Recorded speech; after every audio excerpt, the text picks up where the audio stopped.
देखिए आज की बड़ी खबर आ गई है प्रभास के राजा साहब मूवी से, वो भी उसके OTT राइट से ही। तो जैसे कि आप जानते हैं हाल ही में राजा साहब का हिंदी का थिएटर राइट 17 करोड़ में सोल्ड हुआ था और मेकर्स केवल राजा साहब का हिंदी का OTT राइट के लिए 180 करोड़ का डिमांड किए थे। तो भाई ये डिमांड पूरी नहीं हुई। राजा साहब का OTT राइट 180 करोड़ में नहीं बल्कि 100 करोड़ में सोल्ड हुआ है हिंदी वाला, वो अभी नेटफ्लिक्स कंपनी को। शायद बाकी लैंग्वेज का राजा साहब का राइट अमेज़न प्राइम खरीदे, और जबकि टी सीरीज कंपनी ने राजा साहब का हिंदी वर्जन का म्यूजिक राइट पहले ही 32 करोड़ में खरीद लिया है, जिससे टोटल राजा साहब का प्री बिजनेस हिंदी में केवल 202 करोड़ हो गया है, जो बड़ी कलेक्शन है राजा साहब जैसी हॉरर कॉमेडी मूवी के लिए। वैसे पीपल मीडिया प्रोडक्शन को उम्मीद है कि उनकी राजा साहब फिल्म का टोटल प्री बिजनेस आराम से 400 से 500 करोड़ हो जाएगा, जबकि फिल्म का बजट 400 से 450 करोड़ है। यानी रिलीज से पहले ही प्रभास के स्टारडम के कारण राजा साहब जैसी हॉरर कॉमेडी फिल्म का भी बजट रिकवर हो जाएगा। खैर भाई ये राजा साहब अलग ही रिकॉर्ड बनाने वाला है इंडियन सिनेमा में। सबसे पहले ये इंडिया की सबसे महंगी हॉरर कॉमेडी मूवी है 450 करोड़ बजट के साथ। फिर रिलीज के बाद ये सबसे ज्यादा कमाने वाली हॉरर कॉमेडी फिल्म बन जाएगी राजा साहब बॉक्स ऑफिस के ऊपर, जो सच में बड़ी बात है प्रभास के फैंस के लिए। बाकी देखा जाए कब डायरेक्टर मारुति राजा साहब फिल्म का पहला सॉन्ग को रिलीज करते हैं। देखिए काफी समय बाद तेजस सर्जा की मिराई फिल्म से भी अपडेट आ गई है। तो जैसे कि आप जानते हैं मिराई सुपर योद्धा फिल्म का हाल ही में टीजर आया था, जो सही में कमाल का था। सो भाई अब मेकर्स फिल्म का पहला सॉन्ग को भी रिलीज करने जा रहे हैं, जिसका ऑफिशियल अनाउंसमेंट भी हो चुका है। ये जो मिराई का गाना आएगा उसका नाम वाई बूंदी है, जो 26 जुलाई को रिलीज होगी सभी लैंग्वेज में। वैसे तेजस सर्जा की मिराई 5 सितंबर को रिलीज होने वाली है, यानी इसका क्लैश हिंदी में टाइगर श्रॉफ की बागी 4 फिल्म से होने वाला है बॉक्स ऑफिस के ऊपर।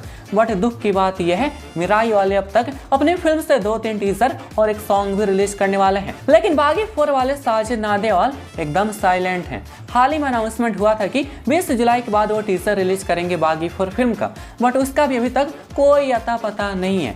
खैर फिल्म का शूटिंग तो खत्म कर ली है टाइगर श्रॉफ, बस उम्मीद किया जाए साजिद नादेवाल अपनी बागी 4 को पोस्टपोन ना कर दें।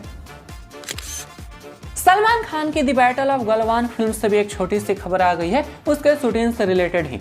एक्चुअली भाई बैटल ऑफ गलवान का शूटिंग प्लान थोड़ा सा बदल चुका है।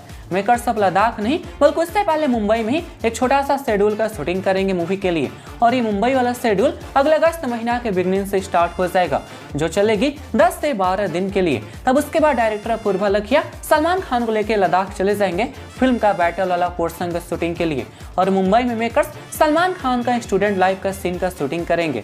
खैर मेकर्स का टारगेट है कि वो अपनी फिल्म को अगले साल 26 जनवरी पे रिलीज कर देंगे।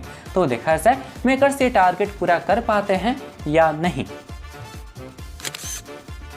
देखिए रणबीर कपूर विकी कौशल की लव एंड वार फिल्म से भी अपडेट आ गई है। एक्चुअली भाई फिल्म का अब तक 100 दिन शूट किए हैं डायरेक्टर संजय लीला भंसाली अपनी बड़ी कास्टिंग के साथ, और अब फिल्म का 90 दिन का ही पोर्शन बचा हुआ है। वैसे मेकर्स का बोलना है वो अपनी लव एंड वार को अगले साल मार्च में ही रिलीज कर देंगे, पर मेरे हिसाब से ऐसा नहीं हो पाएगा, क्योंकि 90 दिन शूटिंग करने में ही संजय लीला भंसाली को कम से कम 6-7 महीना का समय लगने वाला है।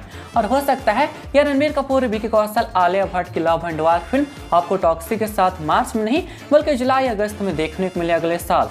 खैर लव एंड वार का अगला शूटिंग शेड्यूल अगस्त महीना से चालू होने वाला है।